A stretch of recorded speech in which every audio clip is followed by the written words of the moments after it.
ito ay rated SPG. Striktong patnubay at gabay ng magulang ang kailangan. Maaaring may masiselang tema, lengguwahe, karahasan, sexual, horror o droga na hindi angkop sa mga...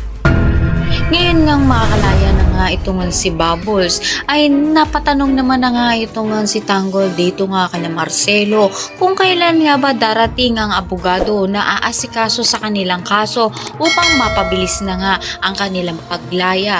Dito naman agad-agad sinabi nga nito ni Marcelo na darating na nga abogado at makikilala na nga nila ito. Nalaman naman nga ito ni Chief Espinas kaya naman agad nga niyang kinumpronta itong si Tanggol kung hindi na ba nito gusto na magtrabaho nga sa kanya. Hindi naman nga kagad nakasagot ito nga si Tanggol dahil ninanais nga niya na makalabas na upang makapaghiganti nga siya dito nga sa asawa nga daw nito ni Mokang na pumaslang nito. Kaya naman pakatutukan nga natin dito ang pagtatagpo nga na abogado nga nito nila Tanggol na mag-asikaso ng mga kaso nila upang sa gayon na makalaya na nga sila. Kanya naman natin maraming salamat sa